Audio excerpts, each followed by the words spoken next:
सरपंच संतोष देशमुखांच्या कुटुंबियांनी भगवानगडावर महंत नामदेव शास्त्रींची भेट घेतली आहे। यावेळी सरपंच हत्या प्रकरणाचे सर्व पुरावे त्यांनी नामदेव शास्त्रींना दिलेत।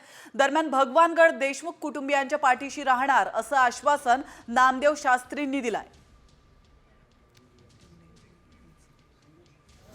की पहिल्यापासून भगवान बाबाला मानणारं कुटुंब आहे आणि संतोष अण्णाची शेती मुंडे परिवार करत होता।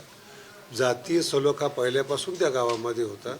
ते आज हे सांगायला आलेले आहेत की आम्ही यापूर्वी ते किती वेळा गडावर आलेले आहेत, त्यांनी ते मोबाईलमध्ये फोटो दाखवलेले आहेत। भगवानगडाचेच आहेत। भगवानगड त्यांच्या कायम पाठीशी राहील हे माझं आजची ग्वाही आहे आपल्याला।